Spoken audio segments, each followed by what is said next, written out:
In this video, we once again looking at the solids of revolution. This time we'll be revolving it around the line x equals 4. This equation right here also will be very difficult to integrate without more work. So all we're going to do is this time set it up. So the first step again is to draw the region that we're looking at. Now I'm going to redraw this equation before I start drawing the function. There's a couple of things that I want to make note about this particular equation. You'll notice it's y equals the square root of a function and 4 minus x squared. If I were to solve this in such a way so that I could make it look slightly differently, I would square both sides, and then I would add the x squared to both sides. You'll notice by doing so that I get x squared plus y squared equals to 4. Now if you haven't seen this equation in a while, this is the equation of a circle. It's specifically of a circle with a radius of 4. So, with me only working with y equals a positive square root of 4 minus x squared, this is really just the top half of a circle of radius of 2. Radius of 2. Now, knowing that this is the top half of a radius of a circle of radius 2, we also know that because of this equation right here, it's centered at 0, 0. So with this information, I'm going to go ahead and sketch this curve. Now again, you can use your calculator to sketch it, but it's important that we recognize when we see a number minus x squared or number minus y squared that it is some form of a half circle without that plus or minus sitting in front of the radical.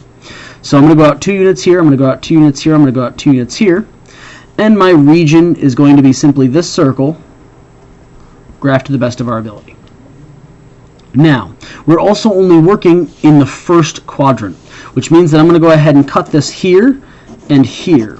So if I enlarge this object, 1, 2, 1, 2, okay, we'll see something that looks more like this.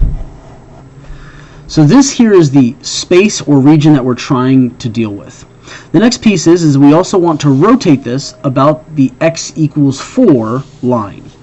If I'm doing this, that means I'm going to go ahead and cut this and range it over 1, 2 more units over. Now this is going to be very difficult for me to graph if I enlarge it.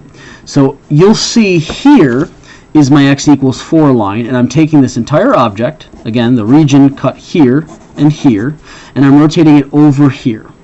So if you want to see it in small scale, that's going to be this space right here, more or less.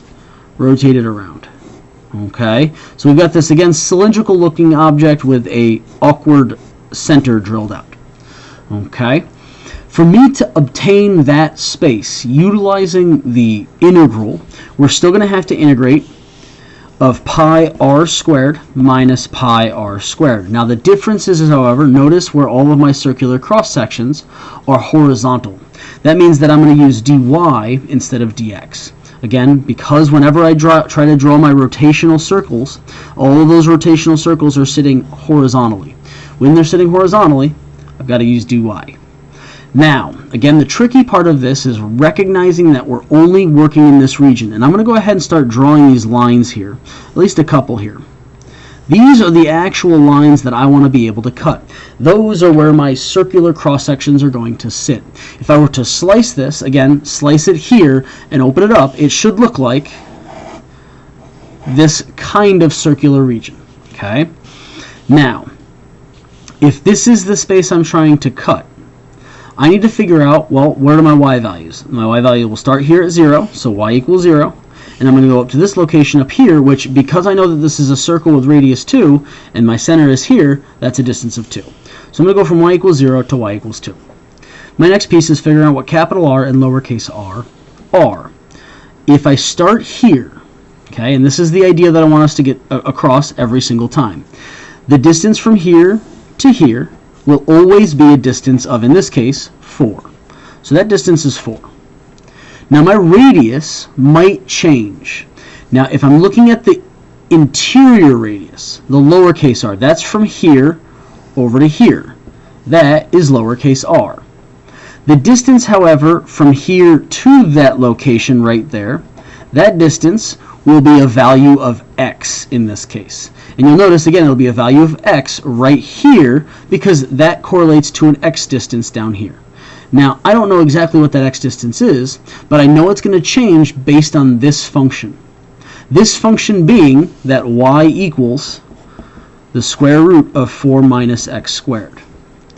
Knowing that that's the function we're working on will allow us to determine what r truly is.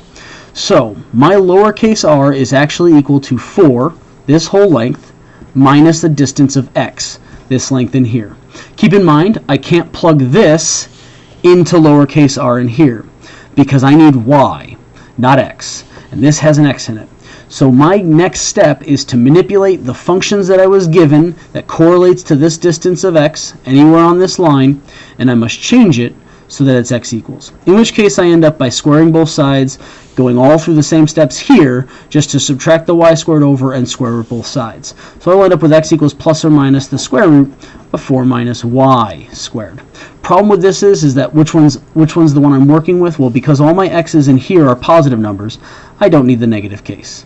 So this is the x value that gets plugged into my lowercase r. So in that case, this is the integral of y equals 0 to 2 of pi some capital R squared minus pi. My lowercase r is 4 minus the positive square root of 4 minus y squared. Quantity squared dy. So the last piece I need to figure out is what is my capital R? Well, again, keep in mind it's going to formulate the same kind of rule as this one. Capital R is 4 minus x, where x, this distance, ends up being what? Well, 0. Because every single one of my longest distances, it's going to go straight through here, straight through here. The distance for x is non-existent.